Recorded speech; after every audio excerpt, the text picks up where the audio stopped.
Hadirin hadirat ma'asyiral muslimin yang saya cintai, ada sebuah cerita pendek. Seorang pengendara sepeda motor ditangkap oleh Pak Polisi, lalu diperiksa. Ini motor siapa? Pinjam Pak. Helm? Pinjam. SIM? Pinjam. Kata Pak Polisi, tidak boleh begini. Marah yang naik sepeda motor. Pak Polisi bagaimana? Kok tidak boleh? Yang punya saja bilang boleh.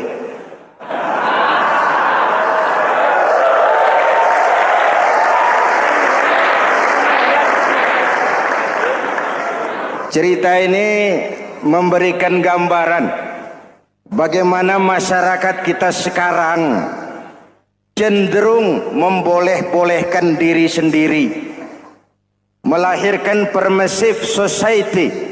Masyarakat serba boleh dengan ukuran sakarepe dewe. Itu sebabnya agama diturunkan. Dalam contoh yang indah, Rasul memberikan gambaran bahwa Islam ini bagaikan sebuah bangunan yang komponen pokoknya 5. Bunyal Islamu ala khamsin. Islam dibangun di atas 5 komponen pokok. Jadi kalau Islam ini ibarat bangunan, unsur penunjang pokoknya itu 5. Mari kita analogkan Islam dengan bangunan. Kalau saudara akan membangun rumah, sebelum pasang tiang, pasang genteng, pasang jendela, apa yang lebih dulu dibangun? Fondasi. Kalau Islam ibarat bangunan, fondasinya adalah syahadatu an la ilaha illallah wa anna muhammadar rasulullah. Ini fondasi. Jikalau kuat fondasi, aman bangunan. Jikalau rapuh fondasi, lentur dan luntur bangunan. Maka kuat atau tidak kuatnya bangunan Islam kita bergantung kepada keyakinan dasar tadi, fondasi. Saya bersaksi tidak ada Tuhan selain Allah, artinya saya tidak akan menyembah kecuali hanya kepada Allah. Orang yang benar fondasinya beres sujudnya. Kalau saya yakin tidak ada Tuhan selain Allah, saya tidak akan minta rezeki kecuali hanya kepada Allah. Orang yang benar fondasinya, giat bekerjanya, jauh dari tipu menipu, jauh dari renten, jauh dari riba, jauh dari korupsi, jauh dari judi. Keyakinan memberikan warna terhadap bentuk kepribadian. Kalau saya yakin tidak ada Tuhan selain Allah, saya tidak akan pernah takut kecuali hanya kepada Allah. Saya tidak akan melarikan persoalan kecuali hanya kepada Allah.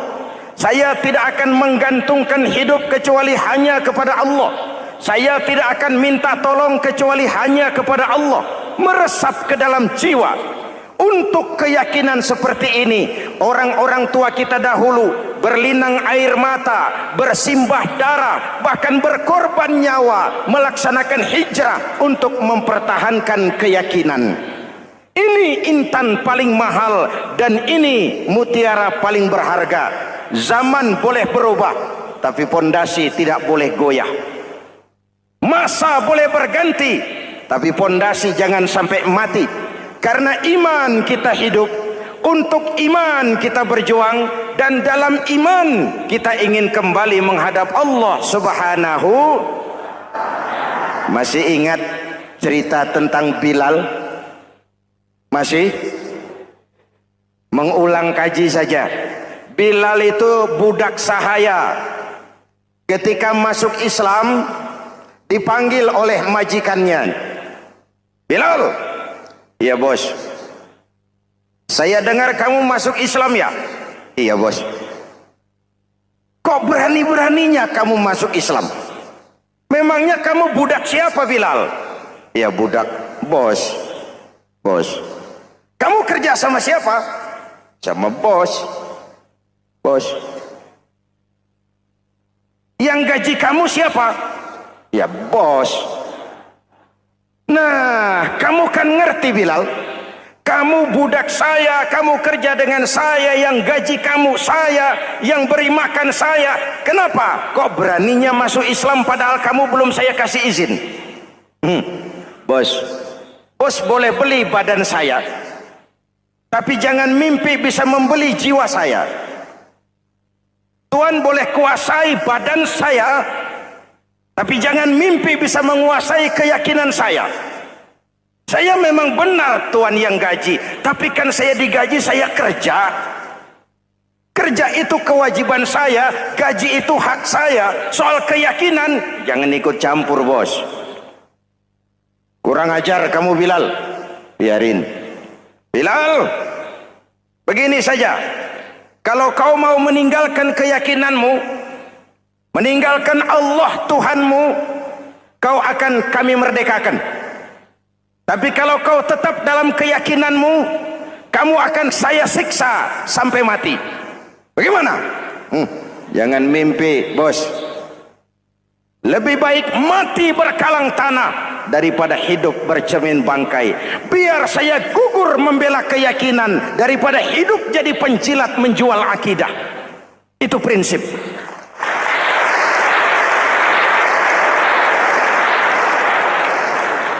Gendeng kamu. Ayo siksa.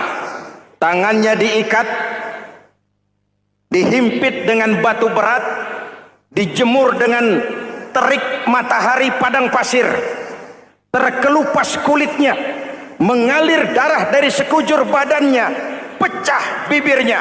Ayo Bilal, tetap bertuhan Allah dan kau akan mati di sini, atau kembali ke agama lama, kau jadi merdeka. Dari bibir yang pecah itu cuma keluar Allahu Ahad.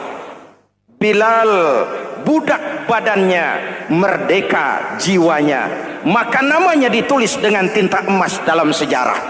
Kita zaman sekarang merdeka badan kita, tapi sering budak mental dan jiwa kita, maka sejarah tidak pernah mau mencatat kita.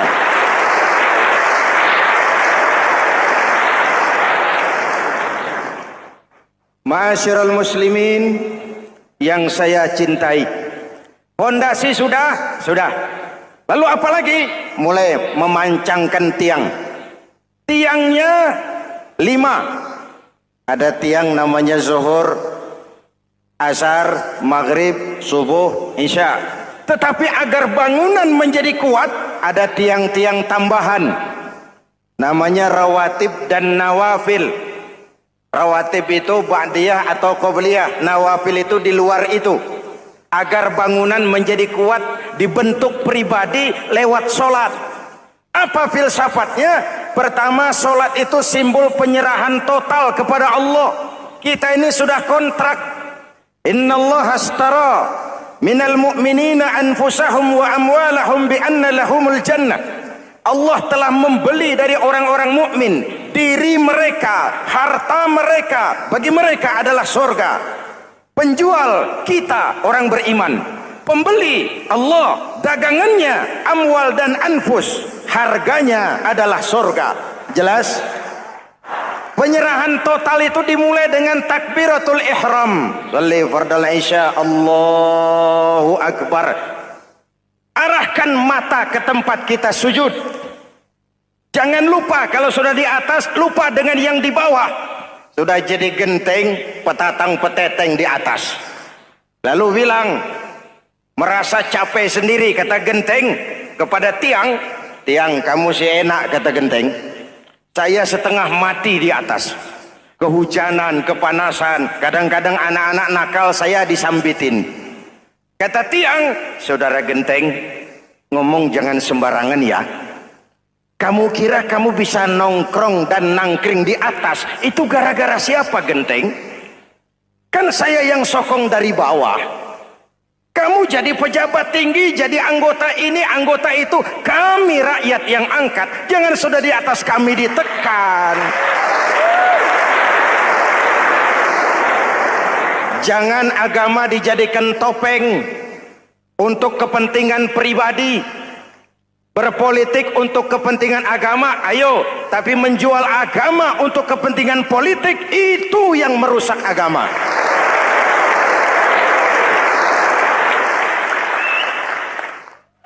Ini kan kita lagi prihatin sedang meluncur kasus Bulog Gate 2. Innalillahi wa inna ilaihi raji'un. Kita lihat sajalah para petinggi kita sekarang bagaimana menyikapi hukum. Sebab saya dengar ada bargaining, orang takut teriak maling sapi karena DE maling wedus. Tidak berani teriak ada maling sapi karena dia maling kambing. Yang lain maling ayam, dikumpulin ternyata maling semua.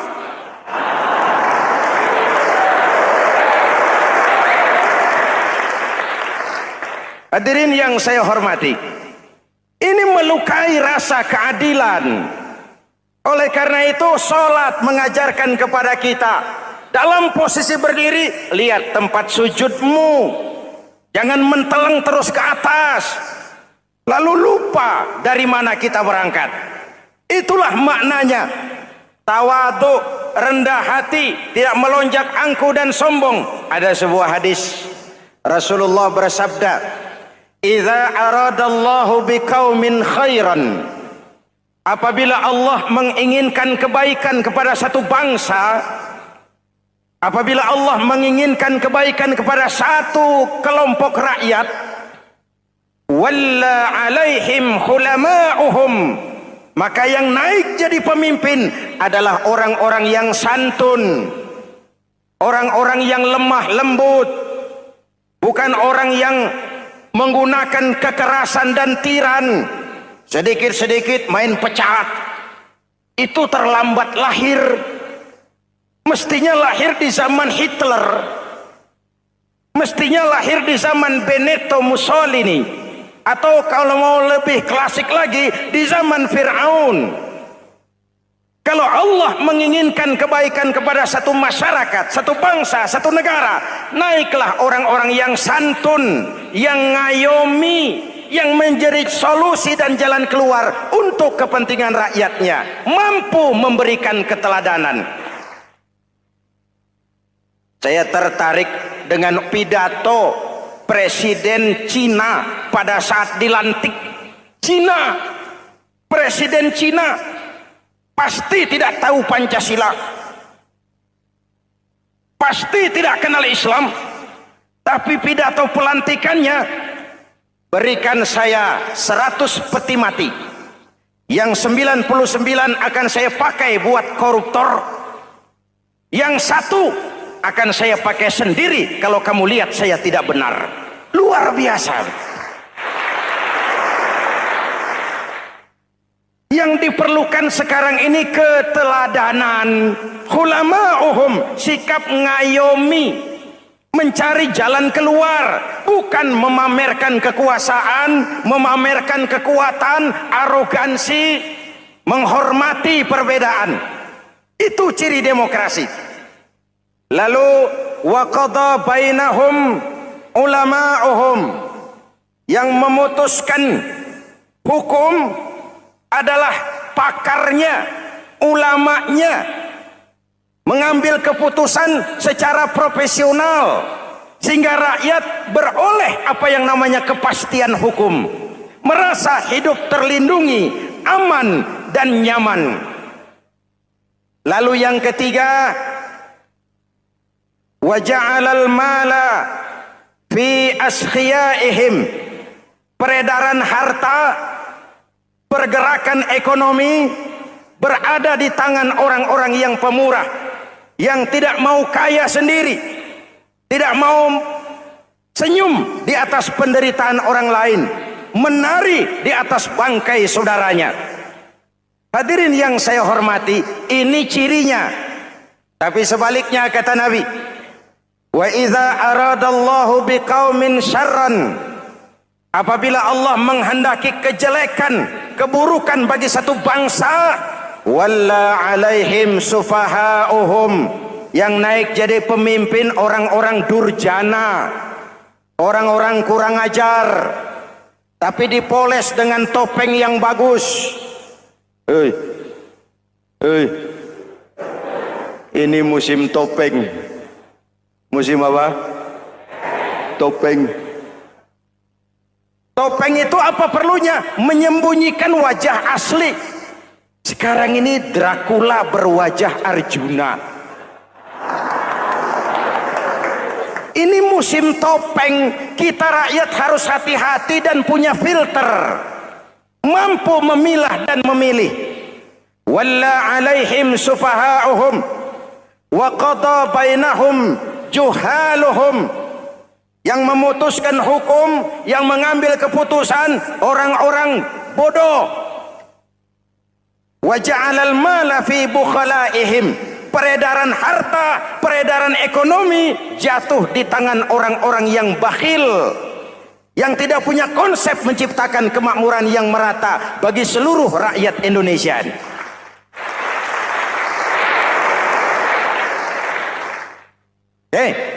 Kita kembali kepada tiang. Ini kan lagi cerita tiang tadi ya. Kalau sedang berdiri, lihat tempat sujud, jangan menteleng terus ke atas. Terserang penyakit tamak bin rakus alias serakah. Nah, selesai. Anggota badan yang paling terhormat ini kepala. Ketika sujud, sama rendahnya dengan telapak kaki. Allahu Akbar, yang besar cuma Allah. Apa bedanya saya dengan saudara? Tidak ada, kecuali saya ngomong saudara dengerin. Kita sama-sama beribadah, sama-sama mencari nilai tambah di hadapan Allah. Apa saya lebih penting dari saudara? Belum tentu. Apa saya lebih hebat dari saudara? Belum tentu. Perasaan lebih penting, lebih hebat, lebih jago setan. Jelas? Ayo tundukkan kepala. Dia sama rendahnya dengan telapak kaki kita. Yang besar cuma Allah. Allahu Akbar. Lalu diakhiri dengan menebarkan salam. Assalamualaikum warahmatullah. Assalamualaikum warahmatullah. Menebarkan salam, mewujudkan rasa aman, damai, bukan menimbulkan keresahan. Hadirin yang saya hormati, ini karakteristik kita. Selesai sholat, kembali ke masyarakat, ajaran salam diterjemahkan. Apa? Rasulullah sallallahu alaihi wasallam bersabda, "Ufsus salam, wasilul arham, wa at'imut ta'am, wa sallu bil laili wan nas niyam, tadkhulul jannata bisalam." Pertama, ufsus salam, tebarkan salam. Tebarkan salam itu bukan cuma kalau ketemu orang assalamualaikum, assalamualaikum. Ya, itu zahirnya. Tetapi hidup di tengah masyarakat memberikan rasa aman, rasa damai, menjadi pengayom bagi lingkungan, menjadi rahmah bagi semesta. Dalam Islam jangankan manusia, binatang saja dilindungi kok. Betul? Betul? Coba kalau belajar istinja itu kan makruh buang air kecil di tanah yang berlubang. Kenapa? Pertama, melindungi binatang yang ada dalam lubang. Siapa tahu di lubang yang saudara kencingi ada semut sedang rapat. Membahas Buloget jilid 2. Apa dosanya lalu mati dikencingi? Ini namanya rahmatan lis semut. Binatang saja dilindungi.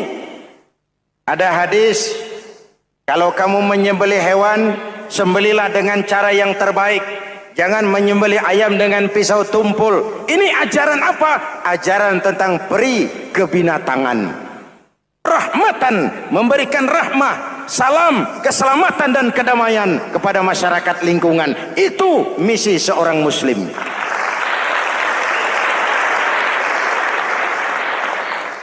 Hadirin hadirat ma'asyiral muslimin yang saya cintai, saya kembali kepada pesan Nabi tadi itu.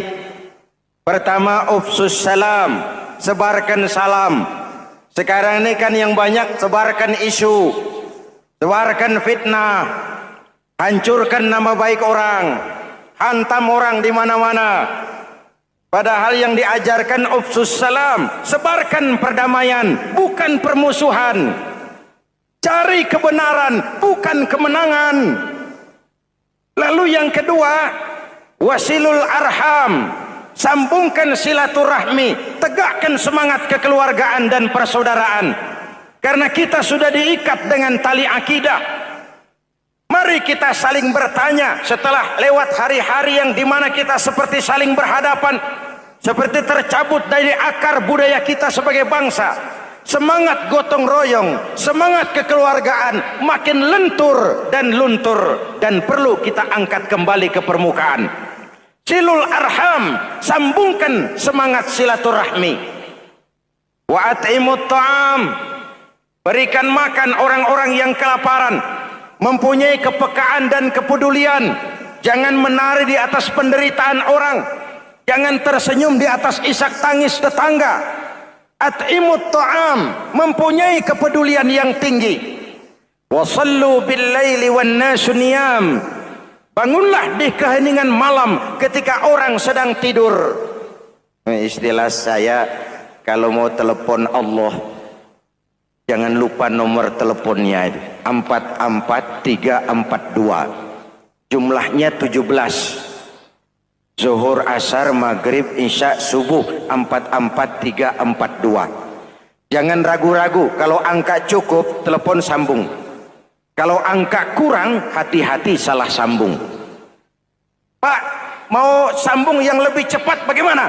Bisa. Selain nomor itu, coba pakai sambungan langsung jarak jauh, namanya SLJJ. Kapan? Tengah malam. Kenapa tengah malam? Lebih murah. Lebih murah.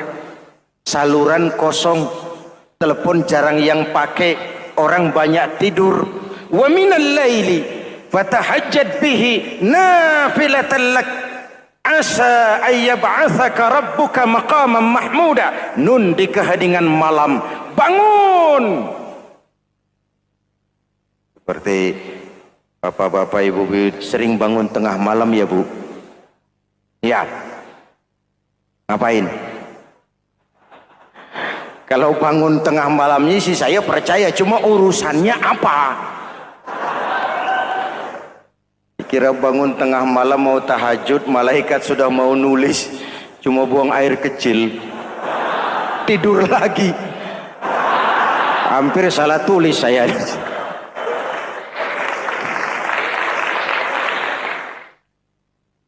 Baik, fondasi sudah Pak, tiang siap, lalu apa lagi? Nah, rumah itu supaya ada batas, perlu pagar, dinding, tembok.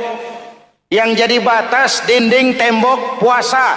Asyamu junnatun, puasa adalah dinding, benteng yang menyelamatkan manusia jangan sampai menyentuh wilayah lain. Ada batas-batas dan norma yang diindahkan. Selesai, tembok, dinding, selesai. Pagar, selesai. Lah rumah itu supaya bersih, kan harus ada kamar mandi, jendela, pintu, yang fungsinya membersihkan zakat. Kalau dia zakatul mal, dia bersihkan harta kita. Kalau dia zakatul fitrah, dia bersihkan jiwa kita. Kalau dia zakatul tijarah, dia bersihkan bisnis kita. Kalau dia zakatul ma'adin, dia bersihkan barang tambang kita. Karena itu dalam kitab-kitab fikih dikatakan zakat itu adalah harta yang tu'khazu min aghniyaihim wa turaddu ila fuqaraihim. Diambil dari yang kaya, diserahkan. Hukum diatur menurut selera orang yang sedang berkuasa. Maka yang benar bisa jadi salah, yang salah bisa jadi benar. Kalau untuk rakyat, hukum itu tajam bukan main, cepat sekali dilaksanakan. Tapi giliran menengah ke atas, yang gedean dikit berbuat salah, hukum tompul. Tapi ada orang-orang tertentu yang agunannya palsu, jaminannya palsu, bawa kata belece, bukan cuma miliaran, triliunan kredit bisa keluar. Terluka rasa keadilan, hilangnya kesempatan. rakyat cuma dapat kesempitan, jarang dapat kesempatan.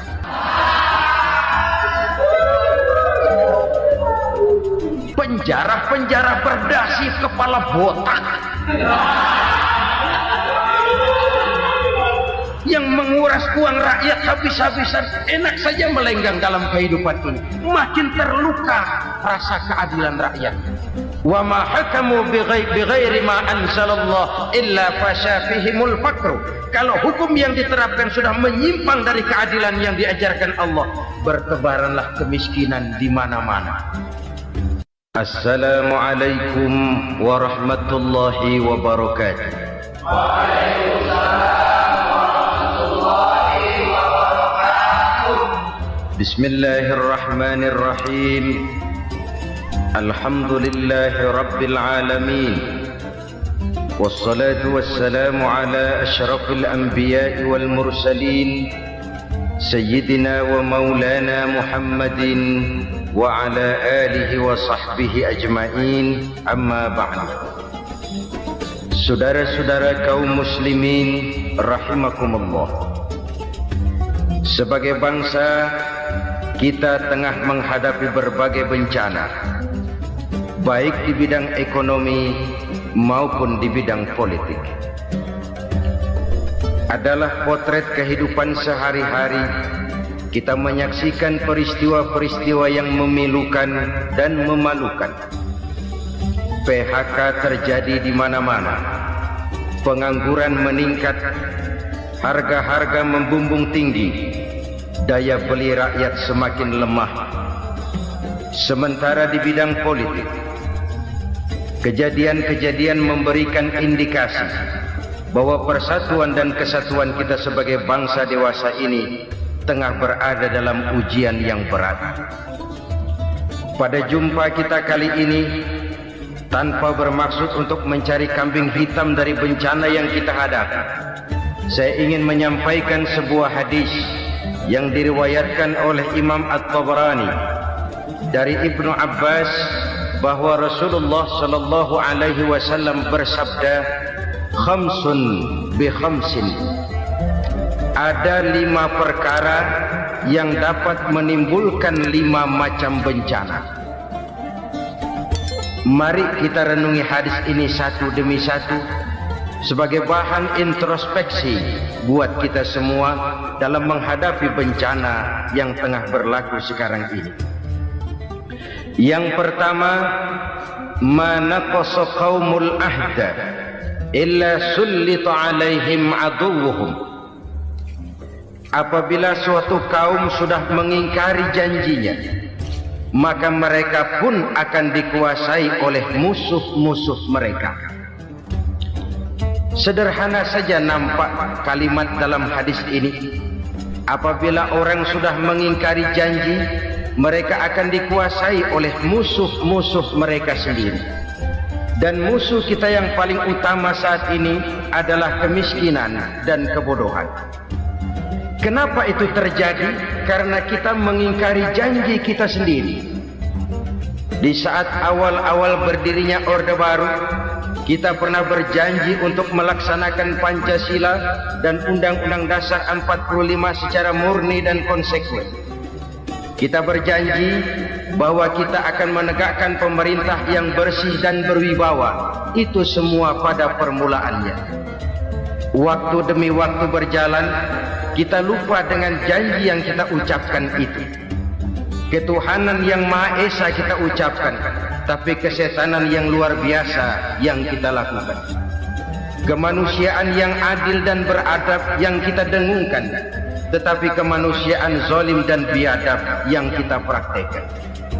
Sederhana saja saudara, hampir setiap pejabat pada posisi-posisi kunci, di awal-awal ia memangku jabatan itu, biasanya ia mengucapkan sumpah dengan lafaz demi Allah bahwa dalam melaksanakan jabatan ini saya tidak akan menerima hadiah atau pemberian dalam bentuk apapun.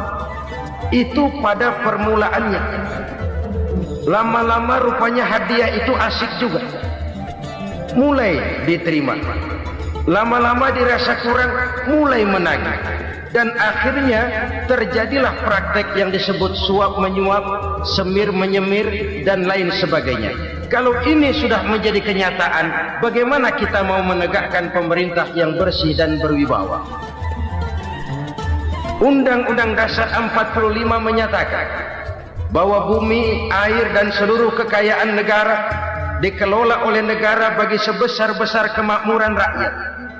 Yang terjadi adalah bahwa kita merasa mewakili rakyat untuk menikmati harta dan kekayaan negara, sehingga rakyat banyak tidak bisa ikut menikmatinya. Menumpuklah harta itu sehingga terjadilah pepatah, gunung ditimbun, sumur digali. Yang kaya semakin kaya, yang miskin semakin terpuruk. Kita ingkar dengan janji yang kita ucapkan di awal-awal kita bergerak.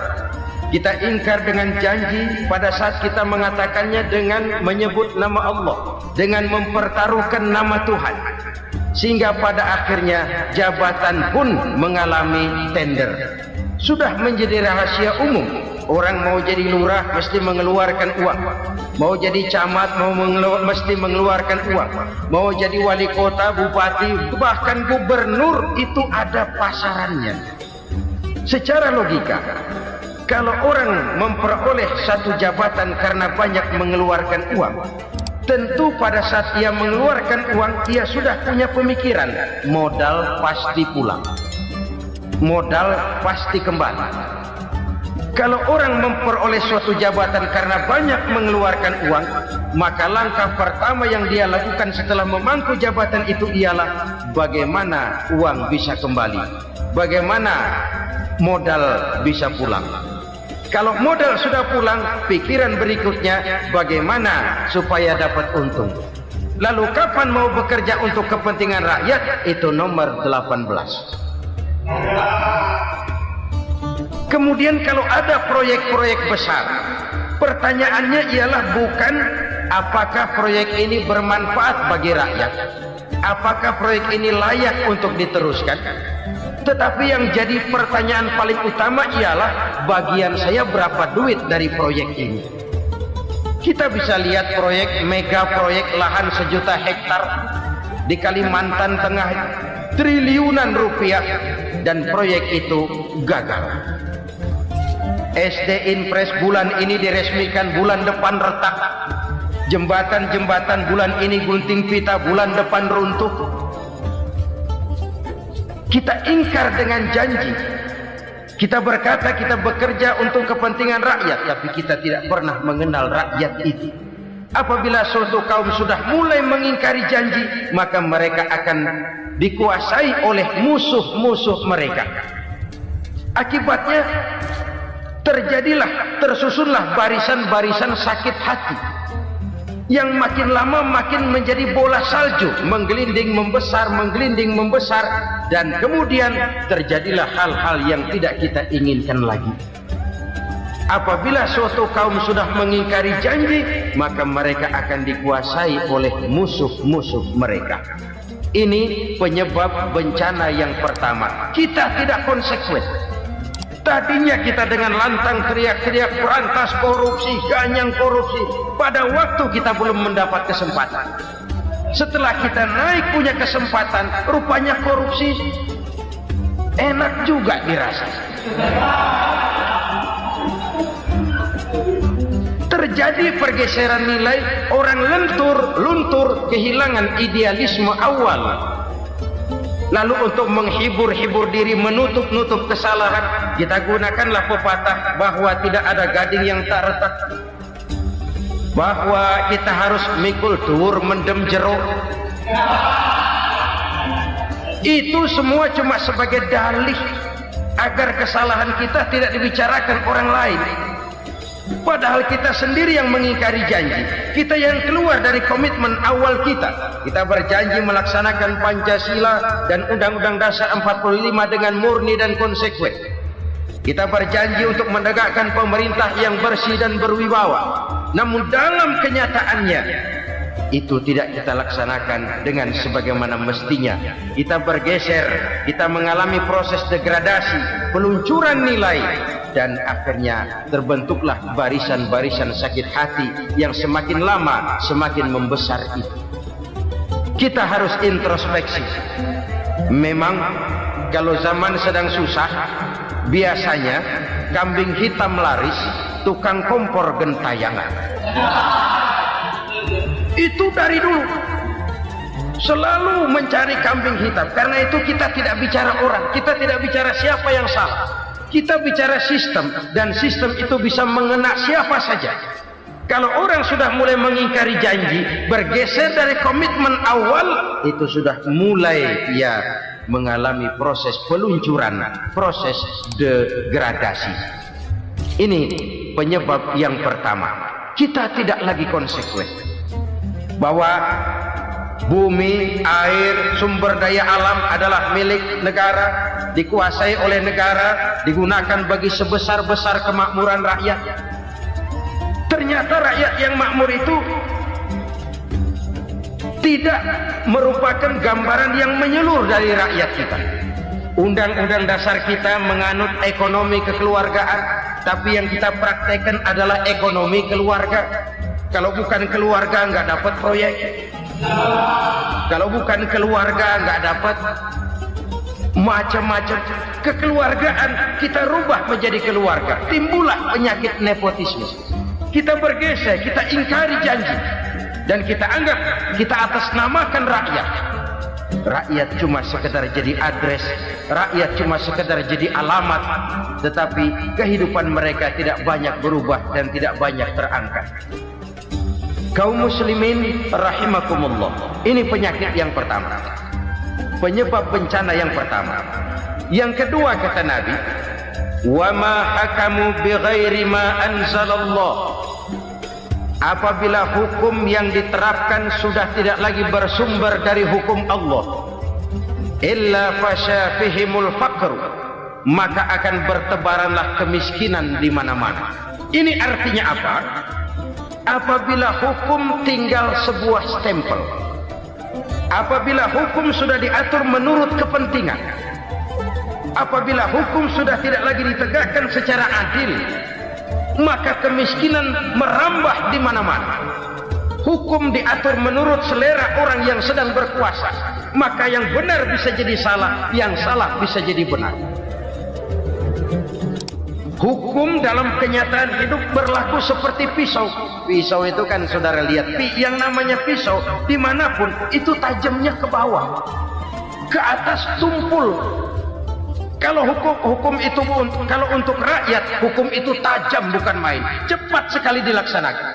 Tapi giliran menengah ke atas yang gedean dikit berbuat salah, hukum tumpul. Hukum pura-pura tidak dengar, akibatnya terluka rasa keadilan rakyat. Satu kasus rakyat diam, dua kasus rakyat diam, tiga kasus rakyat diam, kasus terakumulasi di hati rakyat, luka rasa keadilan, dan itu menjadi sumber bencana. Penjarahan kita tidak setuju itu, tapi kita harus melihat kausalnya. Itu kan tidak berdiri sendiri, itu kan karena terlukanya rasa keadilan rakyat melihat kesempatan ini tidak merata. Kalau rakyat ini yang ngajukan kredit ke bank, walaupun jumlahnya cuma jutaan, ratusan ribu, susahnya 17 setan. Tapi ada orang-orang tertentu yang agunannya palsu, jaminannya palsu, bawa kata belece, bukan cuma miliaran, triliunan kredit bisa keluar. Terluka rasa keadilan, hilangnya kesempatan. Rakyat cuma dapat kesempitan, jarang dapat kesempatan.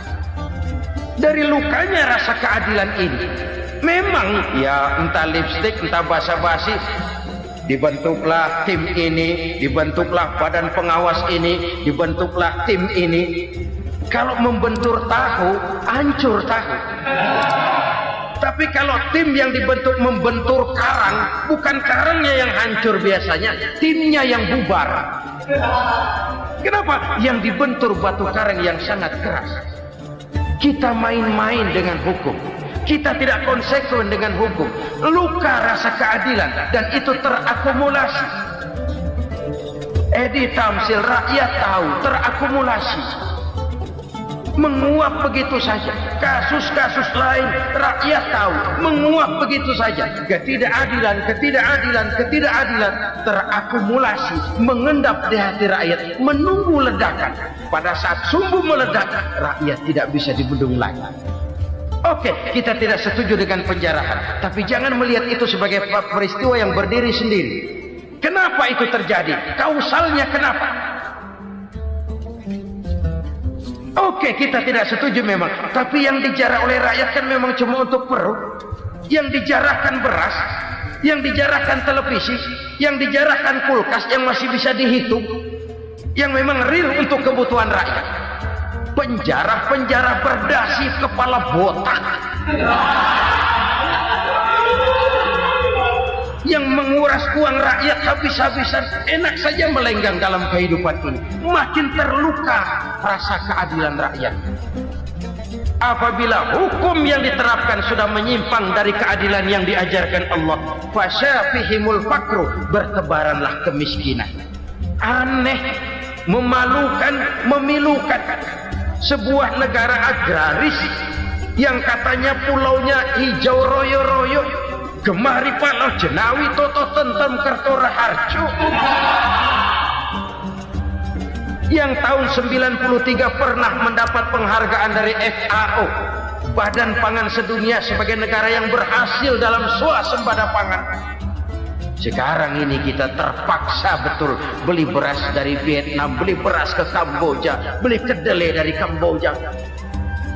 Kenapa? Lahan sawah kita habis ditanami pabrik. Teknologi kita, teknologi loncatan yang non-applied, tidak terpakai oleh kita. Lantas lahan yang tidak bisa kita tanami, kita paksakan lahan-lahan gambut menjadi tanah pertanian yang subur dengan biaya triliunan, dan kita gagal. Kita cari jarum dan kapak hilang. Kita mau jadi negara industri dengan loncatan teknologi yang maju, kita lupakan pola pijak kita sebagai negara agraris, dan akhirnya kita kecolongan. Lihatlah dewasa ini. Rakyat kita antri sembako di mana-mana. Di sebuah negara agraris, ketidakadilan melahirkan kemiskinan. Kemiskinan moral dan kemiskinan material. Kemiskinan moral, rakyat nggak percaya lagi sama pejabat.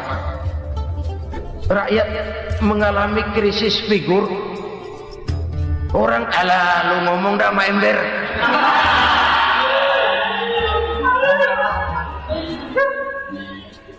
Penataran yang menghabiskan biaya miliaran itu melahirkan pejabat-pejabat korup.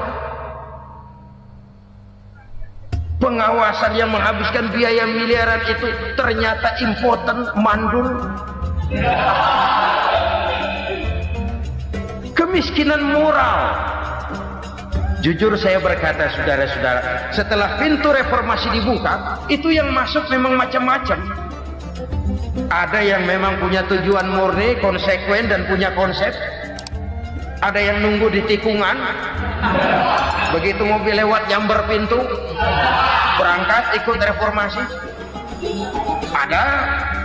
Ada yang memanfaatkan momentum, mumpung, untuk nyampein unek-unek, ngerti nggak, pokoknya ngomong.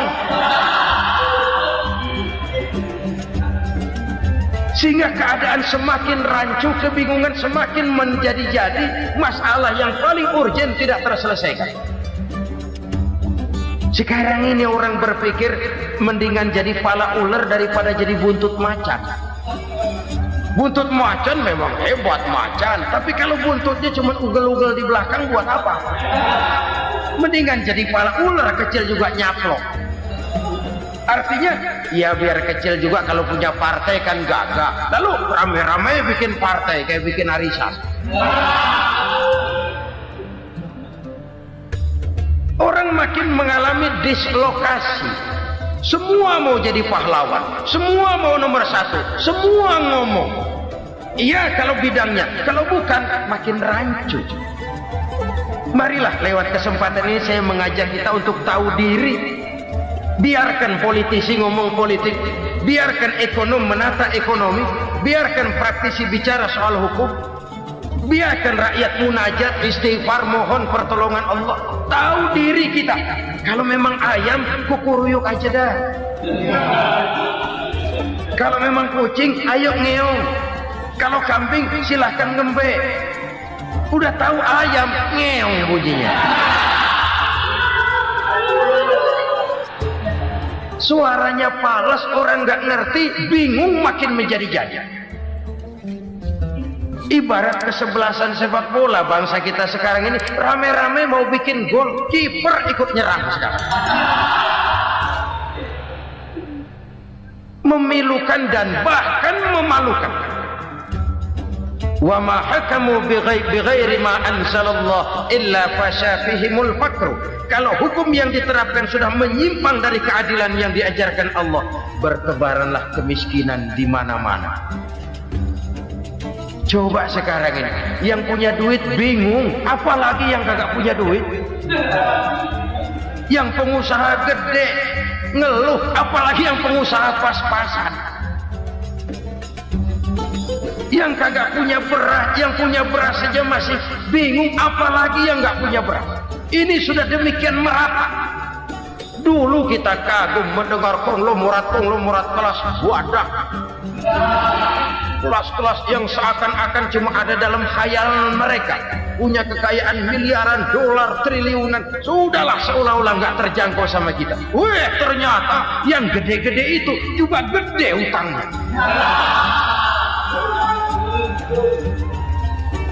Dan rontok satu demi satu. Ternyata rakyat selama ini cuma dialamatkan, cuma dijadikan address.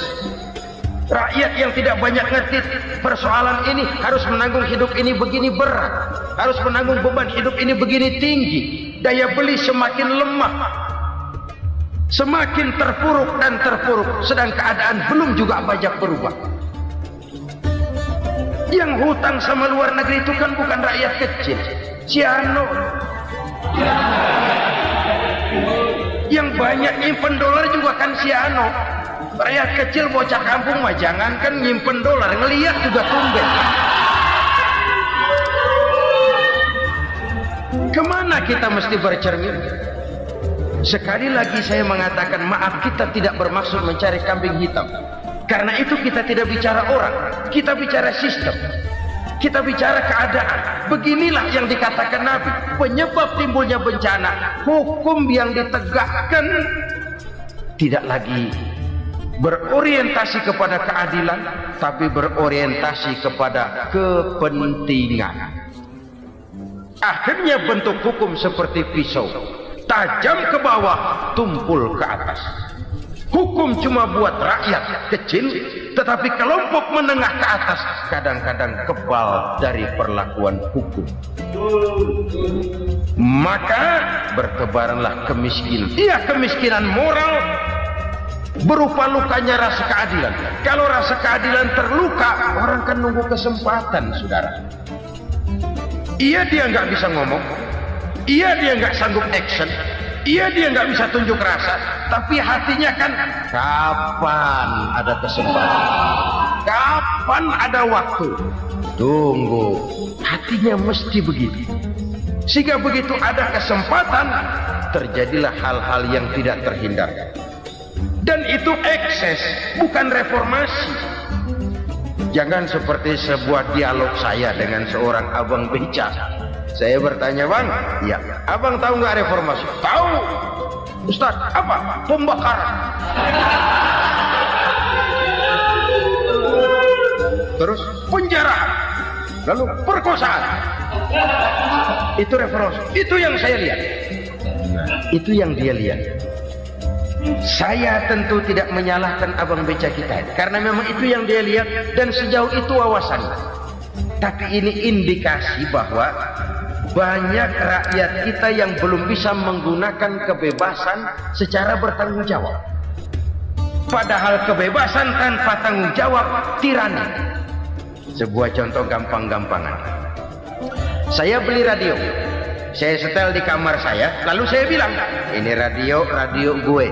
Yang beli gue, pakai duit gue setel di kamar gue, sekeras-kerasnya, gak ada urusan sama orang lain. Itu kata saya. Tetapi tetangga saya sebelah rumah kan boleh juga ngomong begitu. Kata tetangga saya, ini mata gue, yang ngantuk gue tidur di kamar gue, kenapa suara radio lu nyampe kemari? Artinya apa ini? Kebebasan saya nyetel radio dibatasi oleh kebebasan tetangga saya yang mau tidur. Tidak ada kebebasan mutlak. Kebebasan mutlak tanpa tanggung jawab kembali akan melahirkan tirani, kembali akan melahirkan pemaksaan kehendak. Dan itu lagi-lagi bukan demokrasi. Saudara-saudara kaum muslimin rahimakumullah. Ini penyakit yang kedua, lukanya rasa keadilan, terutama di kalangan rakyat kecil. Itu mengendap menjadi akumulasi dan menunggu giliran kapan bisa dimuntahkan. Dengan kata lain, rakyat itu banyak banget makan yang perutnya jadi enak, nyelam. Kapan nunggu muntahnya? Udah begini banyak akumulasi yang mereka pendam di perut ini, sehingga ketika terjadi kesempatan itu sudah tidak terkendalikan lagi. Kita out of control. Saya tidak mentolerir sikap-sikap kekerasan. Bahkan saya lebih cenderung bahwa kalau di rumah kita banyak tikusnya saja racuni, jangan rumah dibakar. Bahwa ada korupsi, ya, ada kolusi, memang ada nepotisme, tentu. Tetapi tikusnya saja racuni, jangan rumah dibakar. Masa mau ngusir tikus bakar rumah? Tikusnya lari, tikusnya selamat, rumahnya ewes-ewes.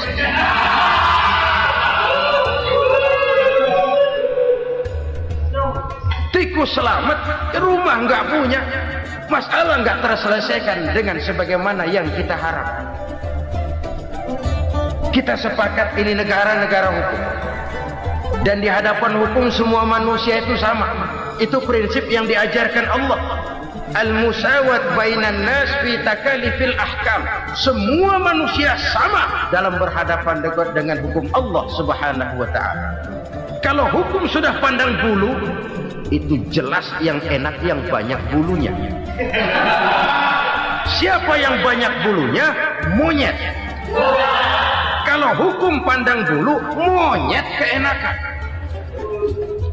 Saudara-saudara kaum muslimin rahimakumullah, introspeksi.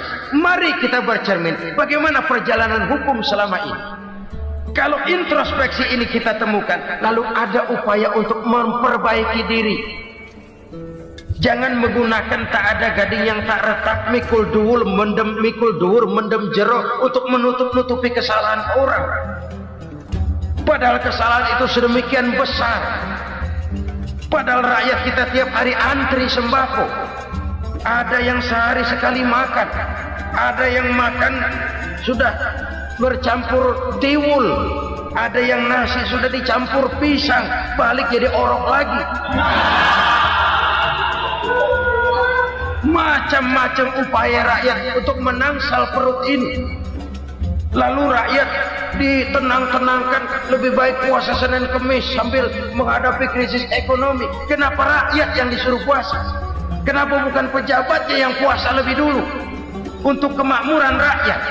Kalau rakyat yang memang perutnya udah gepeng disuruh puasa,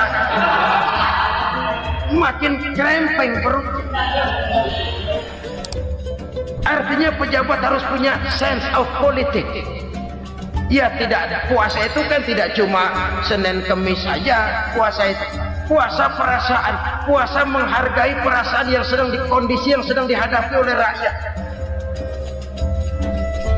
Bagaimana rakyat yang tengah antri sembako melihat pejabatnya lewat dengan mobil yang harganya sampai 1 miliar. Oh, inilah pemimpin saya. Luka lagi rasa keadilannya. Kita tidak tenggang rasa. Puasa dalam artian itu pun akan menolong menegakkan semangat kebersamaan, membentuk semangat kebersamaan.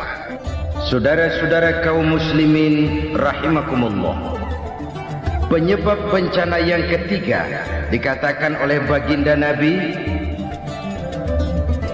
wala dhaharat fihimul fahishatu illa fasha fihimul maut. Apabila kekejian telah merajalela, maka maut bertebaran di mana-mana. Kita renungi butir kalimat dalam hadis ini. Apabila kekejian telah merajalela, maut bertebaran di mana-mana. Begitu murah arti sebuah kehidupan. Penjarahan untuk hal-hal yang kecil tapi sampai mengorbankan nyawa. Apabila kekejian sudah terjadi di mana-mana, maut pun bertebaran. Maut dalam arti berpisah ruh dengan jasad, tapi juga maut dalam arti orang bisa mati karirnya, orang bisa mati usahanya, orang bisa mati kesempatannya karena perbuatan-perbuatan keji yang selama ini tidak terbendung. Lahirlah teori mafia. Siapa yang kuat dia yang berkuasa, siapa yang lemah dia menjadi mangsa. Proyek-proyek besar yang menang tender itu ya dari itu ke itu saja. Yang pengusaha-pengusaha tidak punya koneksi, tidak bisa bayar komisi, dapat proyek tetelan. Ada dagingnya dikit, namanya juga tetelan.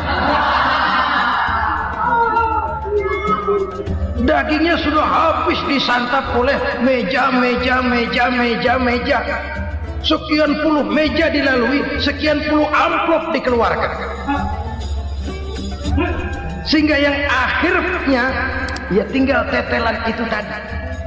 Maka kualitas pekerjaan pun sudah bukan lagi jadi masalah.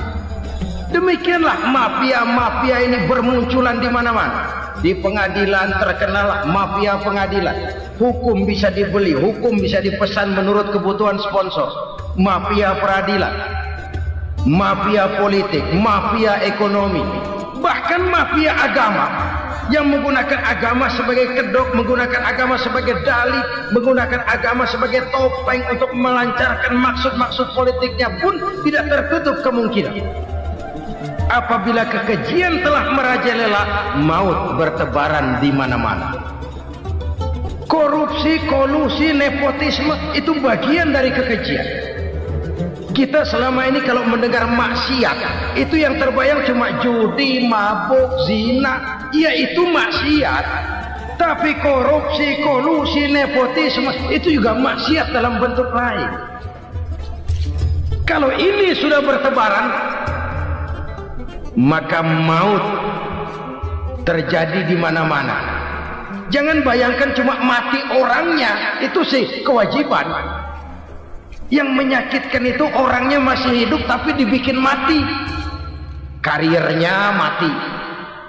Kenapa? Karena yang diperlukan bukan cuma orang pinter tapi orang taat.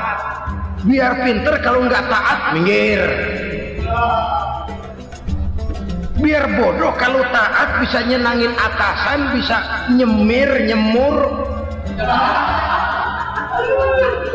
Kumaha juragan wae ayo nama. Itu yang kadang-kadang dapat penghargaan. Tidak ada prestasi kerja kecuali bikin senang orang di atas. Kita lihat di desa-desa jalan rusak. Kalau ada berita pejabat anak mau turun, jalan rata sekali. Sampai tanah dari mana aja dikeruk buat ngeratain tuh jalan. Pejabat pulang legok lagi jalanan. Katanya kita kerja buat rakyat, nyatanya kita cuma melayani atas. Kenapa? Terjadi lingkaran setan. Seperti kata lagu Dul Sumbang itu. Mahasiswa takut sama dosen, dosen takut sama dekan, dekan takut sama rektor, rektor takut sama menteri, menteri takut sama presiden, presiden takut sama mahasiswa. Lah muter balik lagi. lingkaran setan. Lingkaran setan. Saudara-saudara kaum muslimin rahimakumullah, kekejian yang merajalela, praktek-praktek mafia yang tertuang dalam kehidupan sehari-hari menyebabkan orang mati karirnya, jasad masih hidup, karir mati, itu menyakitkan. Mati bisnisnya. Rakyat kecil pernah senang ketika cengkeh booming, harganya bagus, rakyat banyak yang pergi haji. Lalu mau ditata, lahir tata niaga cengkeh, malah amburadul. Harga cengkeh jatuh, petani cengkeh kecil menjerit. Siapa yang untung? Segelintir orang. Masihkah kita pakai atas nama rakyat untuk kepentingan nasional, padahal yang nyanyi cuma segelintir orang? Masihkah kita mau bohongi rakyat ini dengan mobil nasional tapi bikinan Korea? Masihkah kita mau bermain verbalisme, bermain kata? Ini sebuah masa lalu yang tidak perlu terulang lagi untuk masa-masa yang akan datang. Kekejian merajalela, orang mati karir, bisa mati usaha, mati bisnis. Usahanya maju, dirangkul, hancur. Usahanya maju, dipukul, hancur, tenggelam. Bahkan yang memilukan dan memalukan badan-badan usaha milik negara itu dikebiri sedemikian rupa sehingga tidak menghasilkan hal-hal yang bermanfaat buat negara. Saudara-saudara kaum muslimin rahimakumullah, kalau nafsu yang sudah mengatur itu semua, maka kekejian pun merajalela. Orang sudah pakai teori mafia, yang kuat dia yang menang, yang kuat dia yang berkuasa, yang lemah silakan minggir di sudut-sudut kehidupan. Kalau kekejian seperti ini merajalela, maut bertebaran di mana-mana. Banyak orang mati karirnya, banyak orang mati usahanya, banyak orang mati imajinasinya. Sekarang ini dalam dunia seni yang banyak karyawan seni, bukan seniman. Seniman itu kan dilahirkan, lain seniman, lain karyawan seni. Sekarang yang banyak karyawan seni, bukan seniman. Mati karir, mati imajinasi, mati improvisasi, sehingga kehidupan persis sinetron. Sinetron itu yang kita lihat rumah mewah, yang kita lihat rumah bagus. Gak pernah kita lihat di sinetron kita ini rakyat antri sembako. Kita dijejali hal-hal yang indah, yang wah, yang membuat kita tenggelam dalam gaya hidup instan, tenggelam dalam gaya hidup wah. Kita lupa dengan realitas keseharian di tengah-tengah masyarakat kita. Lahirlah kelompok-kelompok selebritis, dibesarkan oleh berbagai media. Selebritis pilek aja masuk koran, pilek.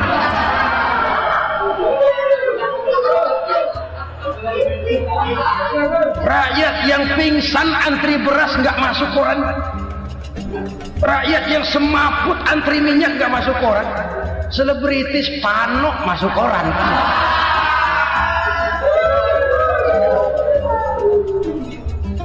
Kita besarkan hal-hal kecil, kita kecilkan hal-hal besar. Kenapa? Kita mengejar oplah, kita profit oriented, tidak lagi berorientasi kepada realitas hidup yang kita hadapi ini. Kalau kekejian sudah merajalela, kata Nabi, maka maut bertebaran di mana-mana.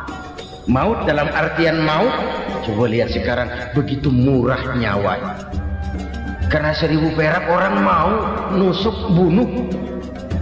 Karena beras seliter orang khilaf. Begitu murah kehidupan.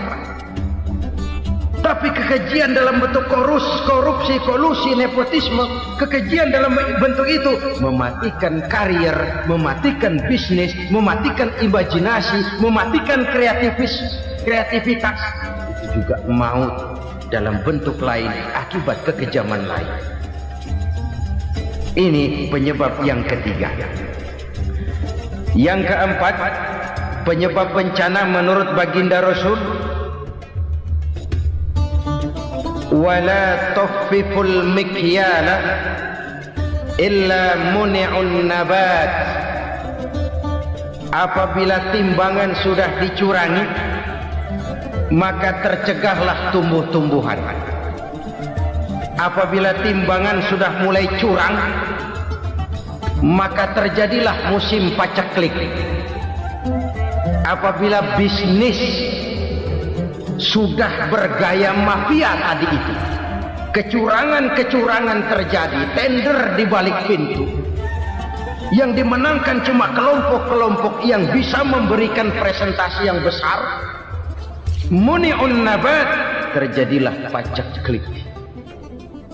Paceklik, panen gagal, wereng, ya wereng, kemarau panjang, it's okay, air sulit, iya, tetapi kan semua itu ada yang ngatur.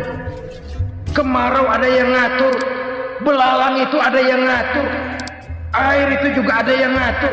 Yang ngatur itu yang serba maha. Kalau ia murka melihat kecurangan timbangan, Allah itu kalau murka kan gampang saja, tinggal komandoin balang, lang, hancurin pesawat.